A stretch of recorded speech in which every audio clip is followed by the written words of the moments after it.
अस्सलाम वालेकुम, my name is doctor Mohammad Shams. Welcome to our YouTube channel. हमारे यूट्यूब चैनल पे खुशामदीद। Paediatrics by doctor Mohammad शामज़।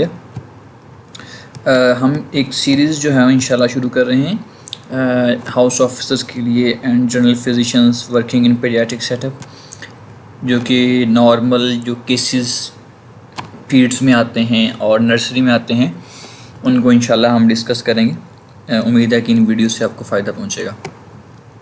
जो आज जिस टॉपिक को डिस्कस करेंगे बेसिकली वो है assessment of a newborn after delivery. हमारे पास पेशेंट्स आते हैं असेसमेंट के लिए। वो कौन से स्टेप्स हैं जिनको फॉलो करके हम जो है अपनी फाइनल ओपिनियन जो है न्यूबॉर्न के बारे में दे सकते हैं। Here we go. बिस्मिल्लाहिर्रहमानिर्रहीम। सबसे पहले तो हमें प्रॉपर हिस्ट्री का पता होना चाहिए। प्रॉपर हिस्ट्री में ड्यूरिंग डिलीवरी हिस्ट्री और बर्थ की हिस्ट्री और आफ्टर बर्थ की जो इवेंट्स हैं उनकी हिस्ट्री बहुत इंपॉर्टेंट होती है। इसके लिए इंशाल्लाह एक अलग सी वीडियो बनाएंगे जिसमें इनके पॉइंट्स को डिस्कस करेंगे। तो यहाँ ब्रीफली सा मैं बताता चलूँ कि प्रीनेटल हिस्ट्री, इसमें बेसिकली हमने मेडिकेशंस के मतलब पूछना होता है माँ से कि वो सप्लीमेंट्स यूज़ करती रही है और अपना जो है प्रॉपर चेकअप वगैरह करवाती रही है ड्यूरिंग प्रेगनेंसी। जी, तो एंटीनेटल हिस्ट्री में हमें basically mode of delivery, time of delivery important होती है और इसके अलावा प्लेस ऑफ डिलीवरी बहुत इंपॉर्टेंट होती है। ये चीज़ें इंपॉर्टेंट हैं जो पूछनी होती हैं। पोस्टनेटल हिस्ट्री में कि बर्थ के बाद के जो इवेंट्स होते हैं, इसमें बच्चे ने क्राई किया था, नहीं किया था, लेट क्राई किया था, सैनोस तो नहीं हो गया था, ये इंपॉर्टेंट है। उसके बाद हमें जो है हिस्ट्री के बाद हमें स्टेप वाइज अप्रोच यूज़ करनी है और सारी चीज़ें जो है वो स्टेप वाइज जो है हमें चेक करनी पड़ेंगी। इसमें सबसे पहले आता है वेट। हमने पेशेंट का वेट करना है। नॉर्मल वेट जो है वो 2.5 kg से 3.5 kg के दरमियान होता है। देन हम वाइटल्स करेंगे। वाइटल्स में हार्ट रेट आ जाता है, रेस्पिरेटरी रेट, सैचुरेशन आ जाती हैं और BSR बहुत इंपॉर्टेंट होती है। ठीक है, तो नॉर्मली हार्ट रेट जो होता है न्यू बॉर्न का वो 160 तक होता है, 160 बीट्स पर मिनट। रेस्पिरेटरी रेट जो होता है वो up to 60 respiratory rate per minute होता है and the saturation is 96 to 99%। And the BSR is very important because if the patient mother, अब न्यू बॉर्न की जो माँ है, अगर उसको प्रेगनेंसी के दौरान डायबिटीज़ रही है तो BSR बहुत इंपॉर्टेंट है, क्योंकि ऐसा जो पेशेंट होता है इसको कहते हैं IDM, infant of a diabetic mother. ऐसे पेशेंट में हमें हाइपोग्लाइसीमिया मिलता है, हाइपोग्लाइसीमिया की वजह से फिट्स हो सकते हैं। तो BSR इंपॉर्टेंट है, जो कि हम नहीं करते हैं, अमूमन हम जो है इसको मिस कर देते हैं। प्रीमेच्योर में भी BSR की बहुत इंपॉर्टेंस है। मैं समराइज़ करता चलूँ। अभी तक हमने फर्स्ट स्टेप हमारा हिस्ट्री था, उसके बाद weight and vitals. Now reflexes. Patient के रिफ्लेक्सेस बहुत इंपॉर्टेंट होते हैं। इससे हमें जो है पेशेंट की एक्टिविटी का अंदाज़ा होता है। रिफ्लेक्सेस में बेसिकली जो कॉमन रिफ्लेक्सेस हैं उन्हीं को डिस्कस करेंगे, जो कि हम अमूमन चेक करते हैं। इसमें क्राइंग रिफ्लेक्स आ जाता है, sucking reflex, rooting reflex, grasping reflex, glabellar reflex and the Moro reflex. थोड़ा थोड़ा ब्रीफली इनको डिस्कस करते चलते हैं। क्राइंग रिफ्लेक्स में होता है कि पेशेंट जो है वो क्राई करता है एक्टिवली, मीन्स कि वो फीड के लिए क्राई कर रहा है। इस न्यू नेट के, जिस न्यू बॉर्न के रिफ्लेक्सेस अच्छे होंगे वो क्राई करेगा। ठीक है, then we will go with the grasping reflex. Grasping reflex में ये होता है कि हम जब पाम होती है न्यू बॉर्न की, उसको स्टिमुलेट करते हैं तो न्यू बॉर्न अपनी फिंगर्स को कर्ल कर लेता है around your finger. This is called grasping reflex. Then the sucking reflex. Patient newborn की जब हार्ट पैलेट को हम स्टिमुलेट करते हैं तो पेशेंट जो है सकिंग स्टार्ट कर देता है। This is called the sucking reflex and this is very important, glabellar reflex. और इसमें वीडियो में आप देखेंगे जब न्यू बॉर्न की जो फोरहेड है उसको प्रेस किया जा रहा है तो अब न्यू बॉर्न अपनी आइज़ ब्लिंक कर रहा है।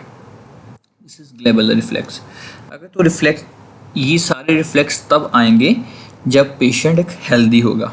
ठीक है, अगर ये रिफ्लेक्सेस इतने अच्छे से नहीं आ रहे हैं तो हम इसे कहते हैं न्यूनेटल रिफ्लेक्सेस नॉट फेयर। ठीक है, यानी कि अच्छे रिफ्लेक्स नहीं हैं। रूटिंग रिफ्लेक्स में होता है कि हम ये एंगल ऑफ माउथ पे जब स्ट्रोक करते हैं तो जो न्यूनेट होता है ना, जिस तरफ हम स्ट्रोक करते हैं न्यूनेट उस तरफ जो है वो टर्न करता है, और जैसे कि फीड के लिए टर्न कर रहा हो। This is called the rooting reflex. Then अब मैं समराइज़ करता चलूँ। सबसे पहले हमने जो है पेशेंट की हिस्ट्री ली, हिस्ट्री के बाद हमने उसके वाइटल्स एंड वेट चेक किया, उसके बाद हमने उसके रिफ्लेक्सेस चेक किए, then head to toe examination. अब पेशेंट है, उसके वाइटल्स ठीक हैं, उसकी जो रिफ्लेक्सेस अच्छे हैं, इट मीन्स हेल्दी है, लेकिन हो सकता है उसको कोई ना कोई कंजेनिटल डिफेक्ट हो सकता है, तो उसके लिए थॉरोली एग्जामिन करना पड़ेगा हमें हेड टू टू। सो उसमें सबसे पहले जो है बेसिकली हेड एग्जामिन करना है हमने। हेड एग्जामिनेशन में हेड सर्कमफ्रेंस आ जाता है और एनी स्वेलिंग आ जाती है, इसमें स्फेलोहेमाटोमा एंड कैपिट मेडुसी हो सकता है। स्पाइनल कोड एग्जामिनेशन में कोई माइलोमेनिंजियोसील हो सकती है, स्पाइना बाइफिडा ओकल्टा हो सकता है, यानी कि स्पाइनल कॉर्ड के डिफेक्ट्स आ सकते हैं। Then the facial features including eyes and oral cavity examination. Facial features dysmorphic तो नहीं है, जो नेजल ब्रिज है वो डिप्रेस तो नहीं है, आइज़ की पॉइंट्स कैसे हैं, यानी कि देखें माइक्रोगेंथिया से मुराद होता है कि चिन जो है वो छोटी तो नहीं है, कहीं अप स्लांटिंग आइज़, एपिकेंथल फोल्ड्स तो नहीं विजिबल, कॉर्नियल हेजीनेस तो नहीं है, cleft palate and cleft lip तो नहीं है, ये चीज़ें इंपॉर्टेंट है।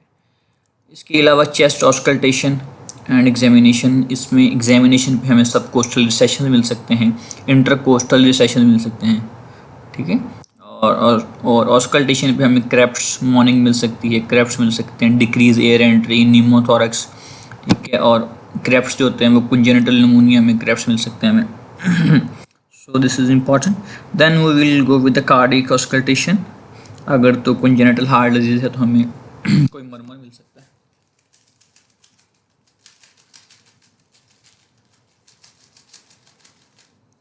सॉरी, हमें कोई मरमर मिल सकता है। इसके अलावा समराइज करते चलें इसको हम बेसिकली।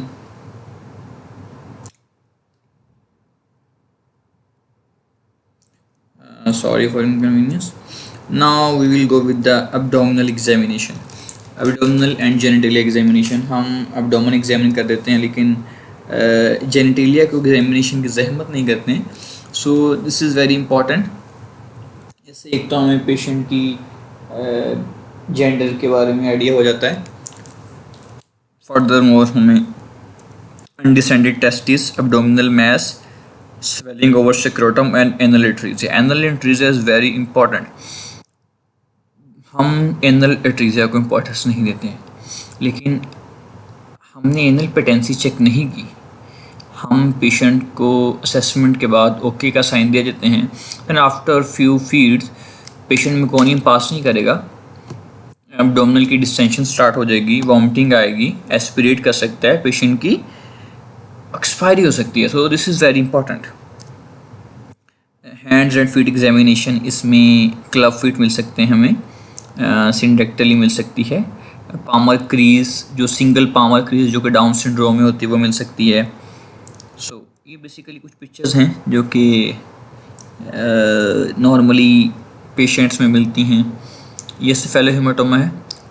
स्फेलोहेमाटोमा अमूमन तब बनता है जब इंस्ट्रूमेंटल डिलीवरी हो बेबी की, तो ब्लड की कलेक्शन हो जाती है स्कल के लेज में, इसको कहते हैं cephalohaematoma. This is cleft palate and cleft lip, this is क्लापिट।